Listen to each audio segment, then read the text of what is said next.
Good evening. This is Charlotte Pierce of Face the Book TV. We are in our 15th episode with the accomplished and award-winning author Ian Lamont. Hi, Ian. Hi. Hi. Good to see you again. Nice to see you too. Yeah, we enjoyed your presentation at the Independent Publishing Conference last weekend. Thank you. I think you got the award for like the most attendees for a session. Oh, that's good. That's good. I did see a lot of people taking notes, so I know that it was a topic that people were very interested in. Yeah, it was great, and we'll be sending that recording out to people, that registered. So that's cool. Okay. And anyway, I'm going to just do a little intro here. Facebook TV we're actually in our 15th episode, but who's counting? And Ian's going to be talking about Amazon advertising tonight. He's going to touch on Facebook, but Amazon is pretty much the better. That's right. Yeah, I think that's where most authors should be concentrating their activities. Excellent. Good to know. Yeah. We urge you to connect with Face the Book TV on social media. You can use the hashtag.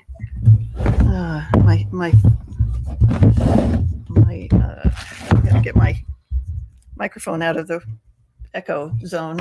Okay. We have a hashtag. So Face the Book TV. You can use it on anywhere in social media and win author services and gear and so forth.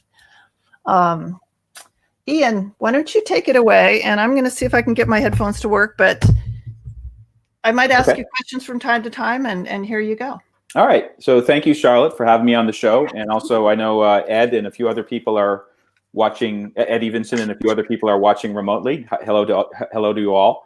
I will be able to take comments during this presentation. So if something comes up and you want to ask a question, use the commenting feature on whatever platform you're on, and hopefully myself or Charlotte will notice it and we can respond.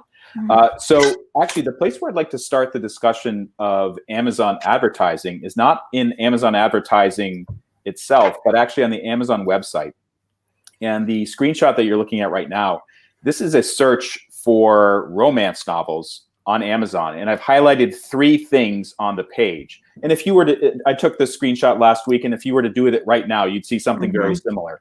So the first thing is the oval in the upper left corner where it says that Charlotte, you have a question? Yeah, I just wanted to mention that we are going out, we're going to be distributing on audio apps too. So not everyone will see what we're looking at, but we will put that slideshow in the show notes if they want to see these slides. Yeah, should I then be very descriptive about what I'm seeing? Like a little more descriptive. You're looking at a white page with 16 links on the side. No, so you're looking at an Amazon search result page, and I think everyone knows what that looks like. Yeah. And in the upper left corner, after you search for something, it will show you how many results there are. And for this particular term, romance novels, there are more than 100,000 results.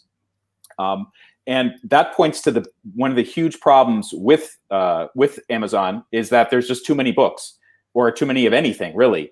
And to get noticed, there's a couple things you can do, but basically it goes back to 2 things. It goes back to, first of all, Amazon's organic search algorithm, which means that Amazon uses a mathematical formula to determine what will show up on the page naturally, depending on a bunch of factors. So those factors could include things like your personal interests, what everybody else is looking at in terms of romance novels, maybe a new release. There's all kinds of factors. Amazon doesn't really explain what those factors are, but they determine the organic, like the so-called natural results that you see in the search engine. And actually, on this particular page, there's only one natural result, organic result, showing up on the screen when you first load the screen. And Charlotte, could you blow that up again so people can see it? Yeah, hold on. I could put it on solo too. Yeah, like that. Thank you. Yeah. So the right side of the screen, there's a single. It's in a green. I put a green rectangle around. It says the Magnolia Sisters, and this is an organic search result. It's a novel. I'm assuming it's a romance novel, and and Amazon is showing it above the like in the main screen when you first load it. If you were to scroll down on the screen, you would see more organic results for other romance novels, depending on various factors. So the Magnolia, sorry, the Magnolia Sisters, they didn't buy that position. No, they didn't buy it. So Okay. that's an important thing. It's unpaid. Now, it'd be great if everyone's book could show up, at the top of search results if you were publishing a romance novel or a mystery novel or a nonfiction. Unfortunately, it's not possible because, for instance, in this case, 100,000 romance novels results in Amazon. They can't possibly show everything, even on the first 10 pages. So what they do is they have like gradually the books start to fade out, and lots of people never even scroll past the first or second page anyway. So if you don't show up organically on the first or second page of Amazon search results, the only way to get there is to pay for placement. Amazon started doing this for books about 4 or 5 years ago, and they've really expanded it, especially in competitive categories such as romance novels. So in the middle of the screen, there's 6 different titles, and I drew a kind of a violet colored rectangle around them. Those are all paid results. Publishers or authors paid for those books to show up at the very top of Amazon search results. And it's basically the same concept when you go to a supermarket or a department store. If you see prominent displays, it's not because a supermarket is putting it there for out of the goodness of its heart. It's because a distributor or manufacturer is actually paying the supermarket or paying the department store extra money to have a very prominent display. They're usually called end caps, where they have special terms for them. Amazon is doing the same thing. I think it's safe to say that people won't normally scroll past the first page of results. That's true. Yeah. Although sometimes if you don't see what you're looking for, you may do that. But in many cases, they just want to pick up a romance novel. So they're like, oh, here's the first page of results. Magnolia Sisters or those other ones that are promoted. And actually the ones that attract the most attention, they're with the little orange label. Sometimes it'll be black. It'll say something like bestseller or Amazon's choice. Those will get some extra attention too. So anyways, Charlotte, if you could advance to the next screen. Sure. So Amazon advertising is a way for authors and publishers to get their books to show up, if not at the top of the results, then maybe someplace else on other product pages and other category listings, but basically to get your book more visibility. It's called a CPC platform, a self-serve CPC platform. Self-serve means you create the ads yourself. It's not completely automated, but I think most people watching this could probably figure it out. CPC means cost per click. It's different than other types of models you may have seen in the past, such as paying for the number of impressions. For Amazon's current iteration, you're just only paying when someone clicks on the ad. Just to let you know, clicking on the ad is not the same thing as a sale. So if you get 1,000 people clicking on your ad, but nobody makes a sale, you're going to be spending a lot of money and not getting any return for it. And I'll come back to that in a little bit. You can access it through different programs. I think for many of the authors looking at this program, this screencast today, most people will probably access it through Amazon KDP. That's the self-serve platform to put your book either in a Amazon Kindle or maybe to have a print edition of the book. And somebody just asked, how important are keywords? I'm going to get to keywords in a second. They can be quite important. But great! You can see the comments then. Yes, I can. Great, so awesome. How important are keywords? So let me come to back to that in a minute. Basically, you access the program through KDP or maybe some of the other programs I've listed there, and usually they'll show up on Amazon.com or maybe on the Amazon app. Okay, so Charlotte, can we go to the next one? Yeah. So here's another example, and press the next key just so we see the picture I was trying. Oh, right, yeah, this an animated type thing, yeah. Yeah, so here's another example. Now, in this particular case, the keyword being used is genealogy, and there's 40,000 results. The top 2 results are paid, and actually I paid for them. Those are my advertisements right there. Below it, it's all organic. And the interesting thing is, like someone just asked about how important are keywords. Like I can bid on a keyword, like for my books, Genealogy Basics in 30 Minutes. That's a book my company publishes. I can say to Amazon, okay, if anybody searches for the term genealogy, I'm willing to pay 50 cents per click. Okay. Now, maybe Amazon will show that. Don't you get really nervous? Yeah, you can because other people can bid more. And actually, when we were looking at the romance novels before, I'm sure that keyword, the bids for that are so hot, and I can tell because there's so many advertisements at the top. Oh, and basically, good point. Yeah. Amazon is really encouraging people to bid against each other and to bid up these popular keywords. But it's possible to find keywords that people may not even be aware of. And to give you one example, maybe genealogy basics, that's genealogy book, those are obvious keywords. But what if the keyword is something like gift for senior grandparent, or gift, new hobby for adult? Like those keyword phrases, you can use those for your books. And if nobody else is bidding on them, the price may not be so expensive, and it may be possible for you to win that bid. I'm not making any guarantees. And also, even if you do win the bid and it shows your book, it's not guaranteed that people are going to buy the book.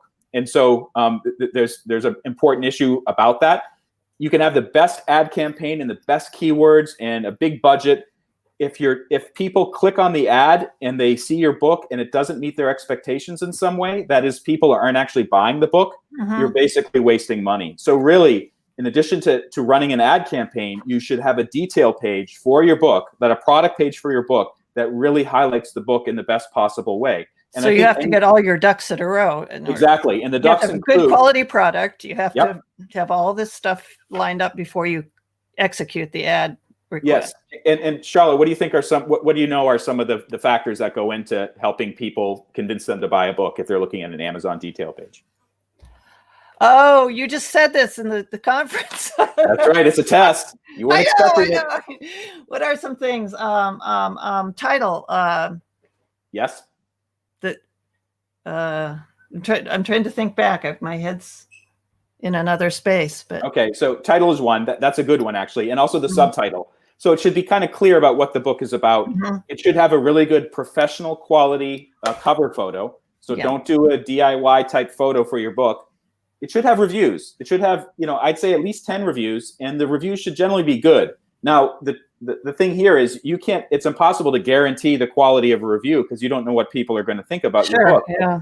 If you do everything right in terms of making a professional quality book, professional design, professional cover, it's professionally edited, it's a good story, it's a riveting story, of course you're going to get 4 and 5 star reviews most of the time.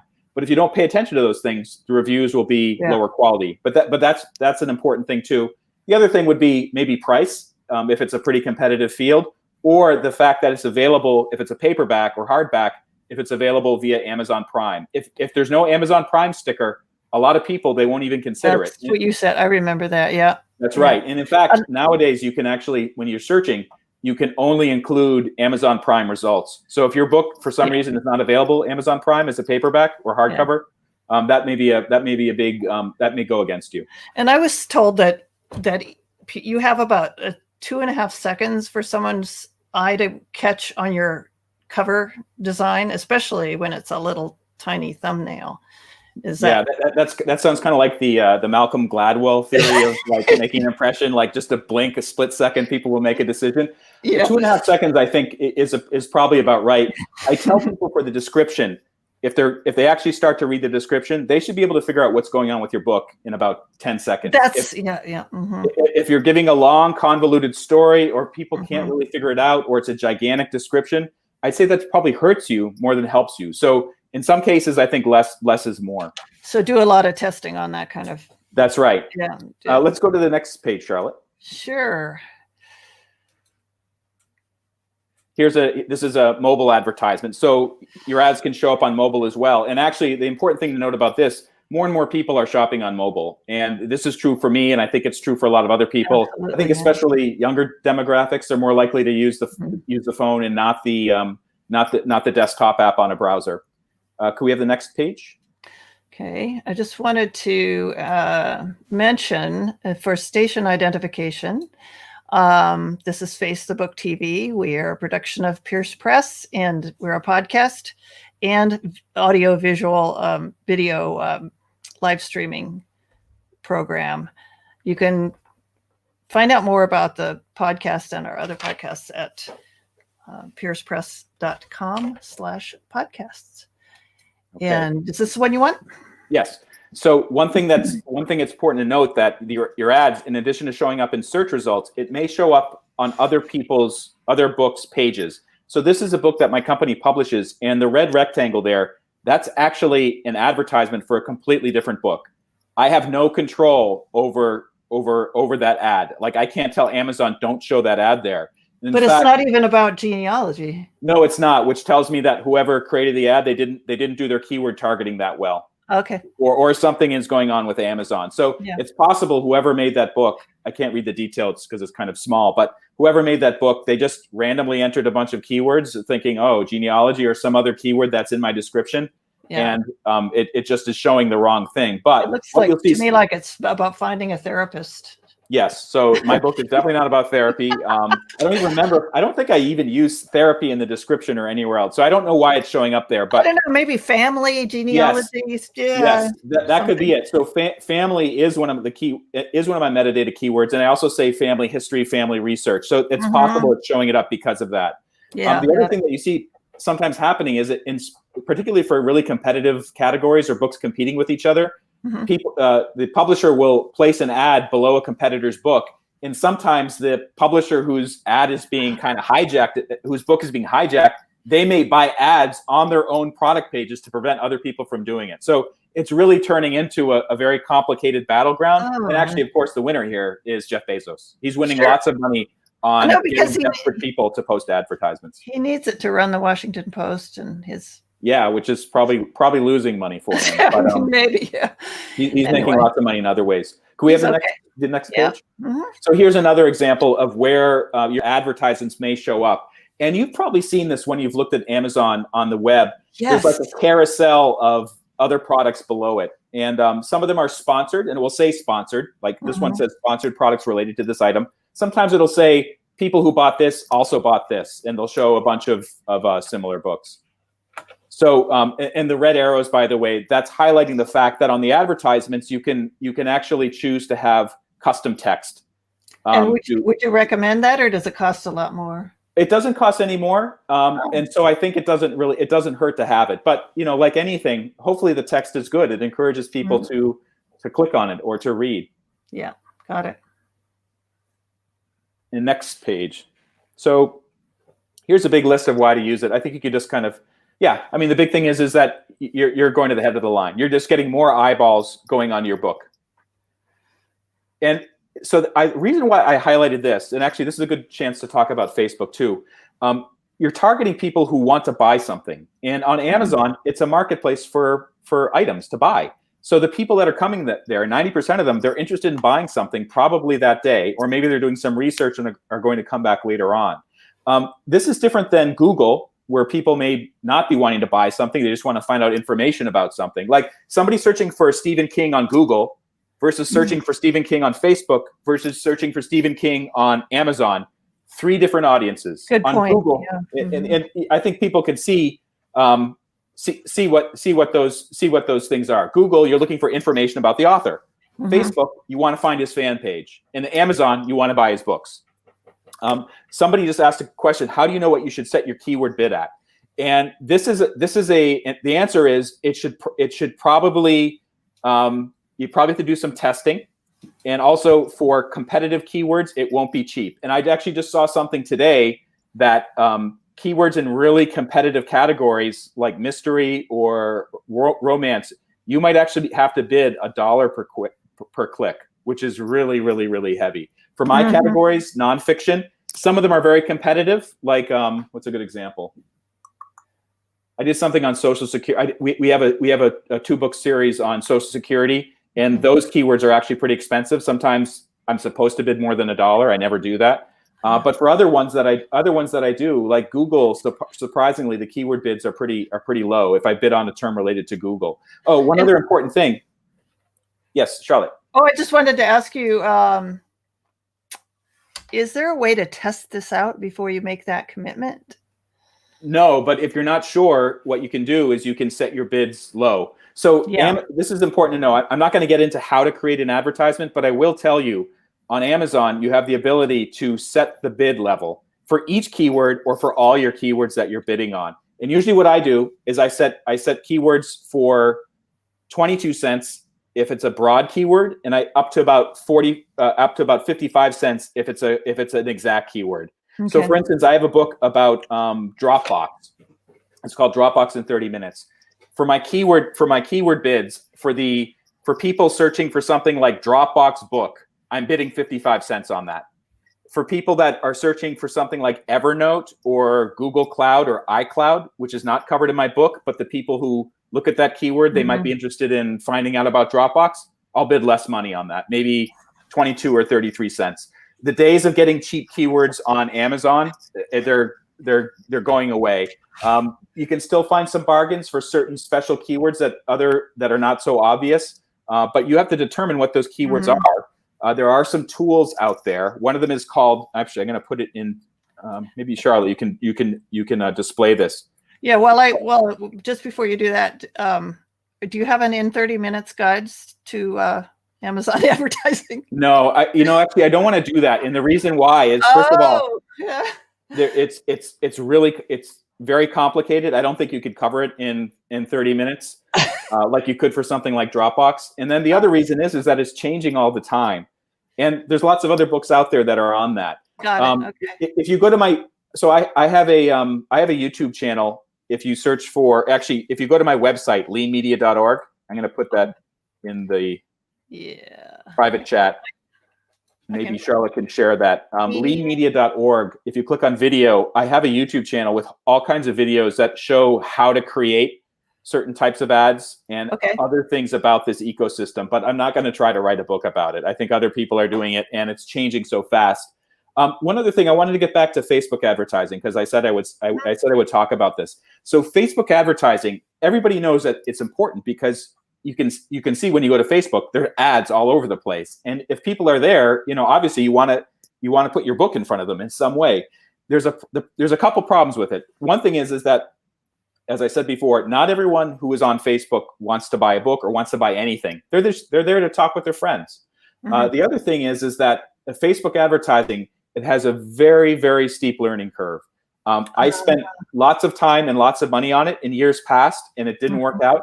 This year, after COVID started, I said, all right, I have to do something to help my business, because Amazon, maybe people remember this, in April or March, they said, you can't send, they're prioritizing, mission critical things for health and safety. So books got pushed to the back of the line. And at that point I said, all right, I have to learn Facebook. It took me a whole weekend. Basically, I sat down with YouTube.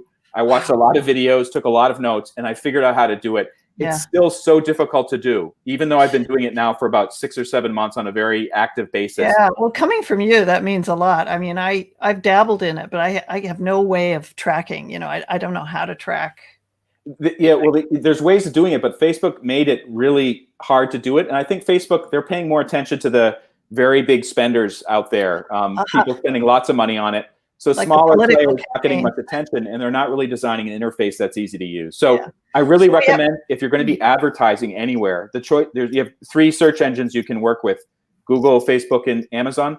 Work on Amazon advertising. That's where you're going to get, I think, the most results, and I think it's the easiest one to figure out. And you have I know you have to leave at 6:30, so you have about 5 minutes. Okay, so why don't we go to the next screen? We can just scroll through these advantages. Yeah, okay, so measure the results, spend a lot or a little, there's some bargains. Yep, I think we can skip over that. Oh, actually, there's one point I do want to talk about. So on Amazon, as many of you know, when you publish a book, you're not allowed to use other books' names or other authors' names in your keywords or in your title. Amazon has pretty strict rules about that, and this is via Amazon KDP or the other platforms they use for publishers. However, Amazon advertising, you can. So if you're publishing like a romance novel or a horror novel, if you want to, you can use Amazon. You can't use Stephen King in your keywords on the Amazon KDP, but you can use Stephen King, Cujo, Carrie, The Shining, whatever, in the keywords on your Amazon advertising campaign. And so actually, you can say, if you like The Shining, you'll like this book or something like that. It's not really. It's so for the tagline, you can't do that, but for the keywords you can. And actually, the opportunity here for all your listeners, I don't think I've said this before anyplace else, is not to go for the super famous authors, but to go for the up and coming authors and books that not everyone knows about, but people are still searching for. And those are less likely to be bid on. So you can put a bid for, maybe there's a new horror author, a new romance author, a new nonfiction book about some topic that you and all the other fans, super fans, know about it, but the general population doesn't know about it. So they'll be a lot cheaper than Stephen King, or, think of your favorite author out there who has millions and millions of followers. And those are the ones that have the most expensive bids on their names, and also on the books that they're publishing. Got it. Mm-hmm. All right, we have a couple more minutes left. All right. We got how it works. Whoops, I just pressed the wrong button here. Sorry about that. So, okay, so this is basically an overview of how it works. It's a six-step process of how to do it, or 7-step, or 8 steps actually. It may look a little complicated to see it like this, but actually I think it's pretty straightforward. And speaking as someone who's also tried Google advertising and Facebook advertising, it's a lot easier to figure this out than it is to do those other 2 platforms. So this is another reason to try it out. We'll put this list in the show notes too, if that's okay with you. Yeah, that's fine. Yeah. Yep. All right, next one. Okay. Oh, that doesn't look familiar. Oh, yeah. Did someone do a little editing there? I don't remember that. A little editing, yeah. I said this is not part of a good Amazon detail. This is kind of the basic thing about anything about doing any sort of marketing. You really need to know what your margins are in your books before you launch a campaign. And here's the situation. Like if when you're using Amazon advertising, you figure out that, oh, it's costing me $3 in clicks to get a single to get a single sale. So that's what you're spending to get your to get a sale taking place. But the margin for your book is only $2. That means you're losing money on every single sale, because it's costing more money to get the sale than it is on the profit that you're getting on that. So really understand what your margins will be, whether it's a KDP book, like an ebook, or whether it's a paperback book or something like that. Got it. And what's the next one? Metrics.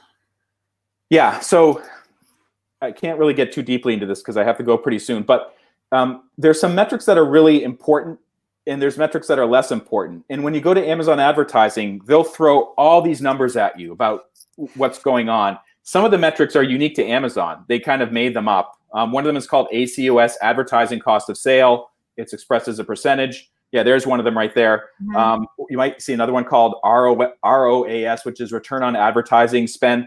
The important ones that matter are CTR, that means click-through rate. That's the percentage of people who see your ad or see your listing somewhere in Amazon, and then they click on it to see more. That should be, a good CTR for an advertising campaign is about 0.3% or more. Conversion rate means, let's say you get 100 people coming to your detail page on Amazon, and they're looking at it and they're making a decision, do I want to buy this? If you get 10 people who decide they want to buy your book, and out of every 100 people who come, the conversion rate is 10%, and that's great, by the way.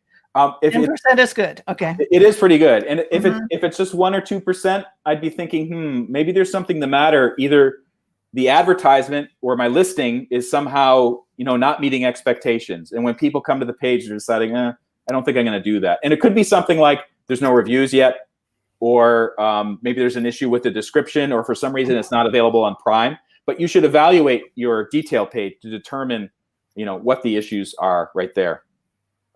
Good point. And so we've got a garden. What's this all about? What's a garden? A garden. I'm confused. Tending the garden. Yes, tending the garden. I can't. Can you bring that back? The slides. Oh yeah. Sorry.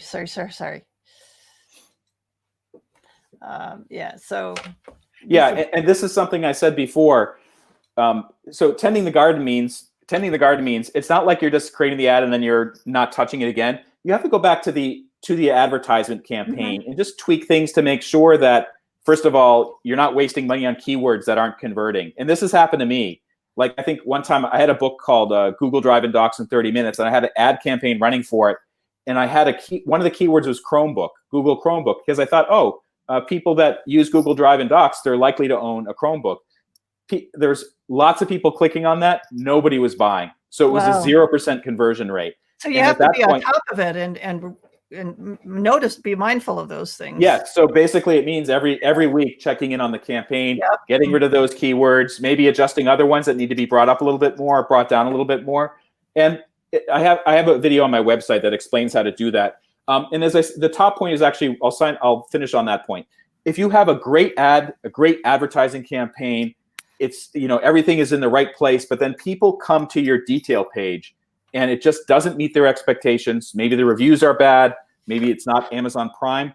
you're just wasting money. So you really, the first place that everybody should start watching this is to make sure your detail page looks really, really good.